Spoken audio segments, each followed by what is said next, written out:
let's introduce the third member of our panel, Bianca Saldua. Maraming salamat, Noel. Fresh start ngayon ang Cagayan at ang Air Force dahil ngayon pagpasok ng semifinals, baliwala lang ang lahat ng mga panalo nila buong season na ito.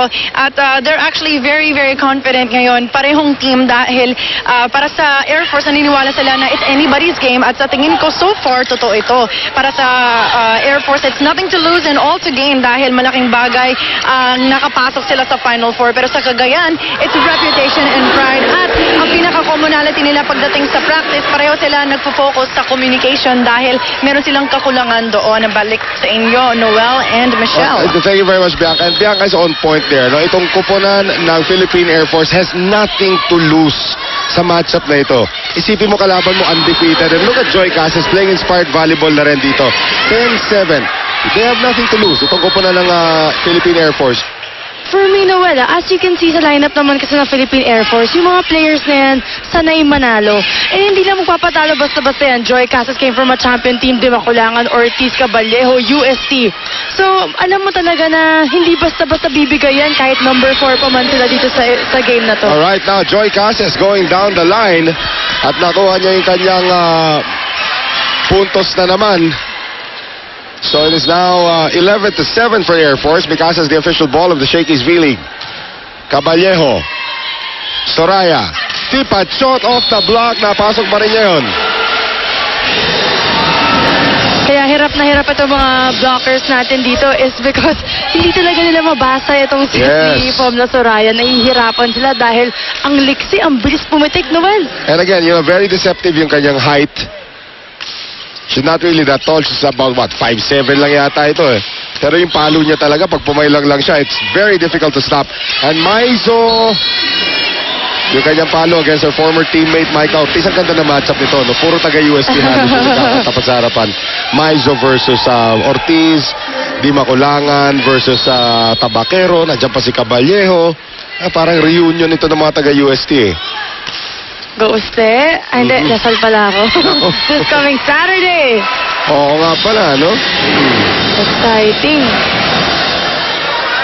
11-10. Unti-unti na naman nakahabol itong kupunan ng Cagayan Valley. They were down by 4 earlier. Ngayon, 3 puntos ang sunod-sunod na lang nakuha. Pomla Soraya once again.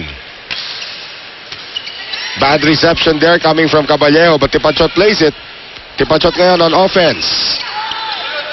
Dimac. Cases, dug up there by Tabaquero. Oh, ito na naman si Tipachot, pero hindi pumasok ang kanyang tira. Kasi mabilis masyado yung bola. Usually, pag makikita mo fast play, may hirapan talaga ang isang spiker, lalo na sa open, na pumihit pa yan sa cross court.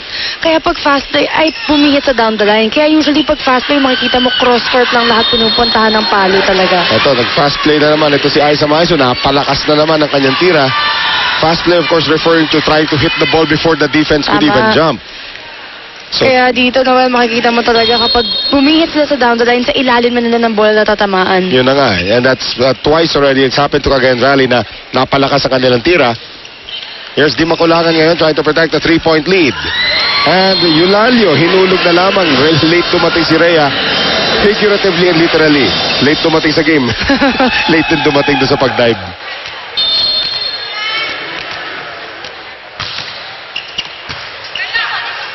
13-11 ngayon. Running attack. Joy Casas able to get it down.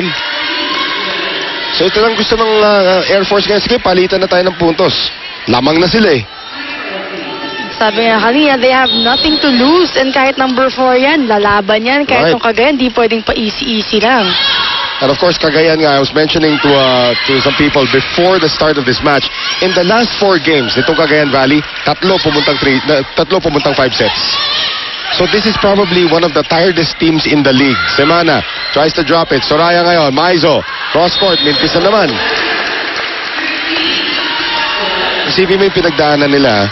Naubos na sila yung una natapos sa preliminary round.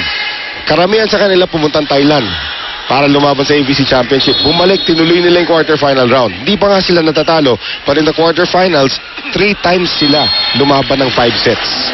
May sinasabi nga daw si coach sa amin dati, ang training may program yan. Yes. Darating ka sa competition, you may not start strong, pero at the time na kailangan mo manalo, magpipeak ka. Right. So siguro iniisip ng mga tao ngayon, nag-peak na nga ba ang Cagayan or magpipeak pa lang? Eh ngayon, pababa na sila. Ngayon na palapit na tayo sa finals and semifinals, di ba? Well, ito si Semana is able to give them a 4-point lead. Anu doon sa kanyang tira. 16-12, Air Force up. Sa dala naming init, siguradong lahat ay naiingit.